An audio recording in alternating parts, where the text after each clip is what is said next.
Hello, beer tubers, and welcome to another beer review with me, Peter, the Master of Hoppers. Today, joined by Brits of Anomyces, drinking some more Lambic, something that I brought back from my trip to Belgium. Yeah. I don't think it's been aired yet. Maybe it has, but I did a few videos at Fonteinen, got to drink some awesome vintage stuff, and just had the most fantastic tour ever, courtesy of David. So thanks a ton for that, David. And we actually got to try Schaarbeekse cherries. And we're drinking a Schaarbeekse Kriek. Mm-hmm. So this is the Fonteinen Schaarbeekse Kriek Oogst 2020. And it was bottled in 2021. And if you do not know Schaarbeekse, it's a specific type of cherry from Belgium. Grows around the Pajottenland area. It's used a lot in Lambic. In the past, it was pretty much the only cherry used, but there wasn't too many trees, so they had to source cherries from other places too. But then a lot of places started branding that their lambic was made with Schaarbeekse cherries, just to let them know these are the black cherries that are local and whatnot. And what's cool with Fontaine is they source the cherries from the local orchards and families. And when we were there was some guys that would actually just brought some cherries sitting drinking lambic at a table next to us. And we got to try the cherries fresh, which was really fun. They even do a thing where Fontaine sponsors the tree for some of these orchards and some of the trees. And then in return, they just need to get some of the cherries from their production. And we even got to try a very special, hopefully a future Spilling Van Hedelot blend that will come out sometime. But this was a brewery takeaway release, which I think you could only buy one bottle. I'm not sure if this has been in distribution, but they do still a small amount of beers that are, especially the Spilling Van Hedelot, which is for enjoyment at the Lambic Dome, their tasting room, and blend barrel storage and whatnot. So this is blend number 22, and it's got 375 grams of chopped Schaarbeekse sour cherries per liter of Lambic. And it was conditioned or macerated on the cherries for 7 months, and then it was lambic from 3 barrels and 5 different brews. So 3 barrels, which in total contained 5 different brews of lambic. Yeah. So, and they even used some of it for a special intense rode version of this. I don't know if that's been bottled. Maybe that was what we tried. I don't know. Because we didn't know the name or anything of that one. It was just like, do you want to try it? It's like, yes. So, but we really loved the last Schaarbeekse we had. I think we gave it a 95. Yeah. So. Yeah, Schaarbeekse, I've had really good experiences with. Yeah. So. Yeah, me too. So it looks really nice in the glass. Mm-hmm. Beautiful burgundy red.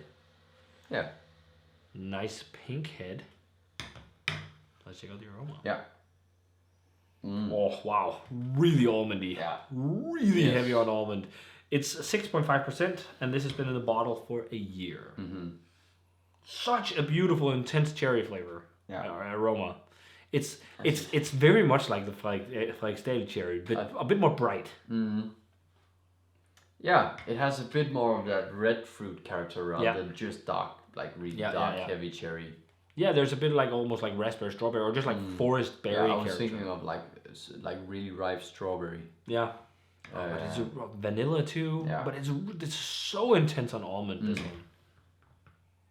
Really nice deep cherry character. It's like that, really dense, lightly bright cherry character. When you eat the cherries, they smell more like the bright part of this. Funny enough, but good amount of oak. Too. Yeah. I was just about to say that almondy thing. I don't know. I'm sure it is definitely old wood or old barrels. No, it's the cherries. No, yeah, but I am sure that they use only old oak and old barrels. But it almost seems like it has a young oak character because of that almond thing. You know what? The almond actually it's almost a touch buttery. Yeah. Yeah. But the almond comes from the cherry seeds. Yeah, I know.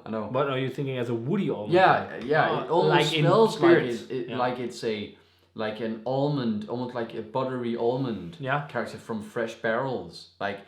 Yeah, but I'm not sure if fresh oak barrels. Yeah. But it's not. It's definitely. They used a lot of old Pilsner or Kel barrels because they fit their size. They had some custom built folders, but they also did have some experimental stuff. And maybe I can't remember if some of it was fresh oak. It just smells like it's fresh. But they have one coming out eventually, which we just got to smell, which was Calvados barrel aged. Yeah. It smelled insane. It was so heavy on like fruity, appley funkiness.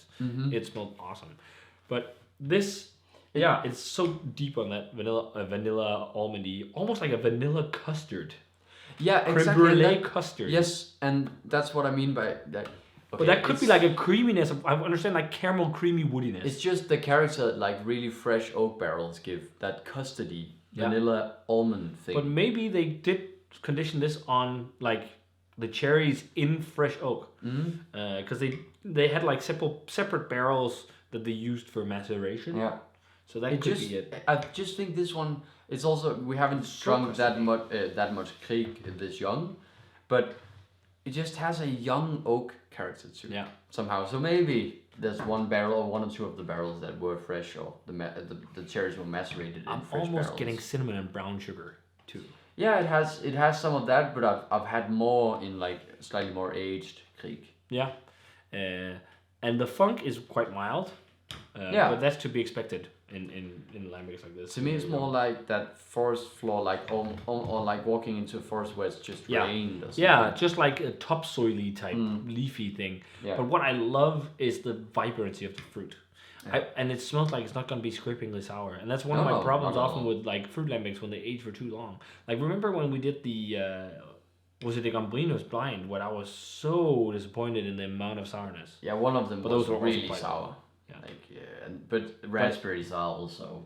I'm really getting loads of cinnamon now. It smells fucking dope. Yeah, I actually see it. Let's try it. Cheers. Yeah.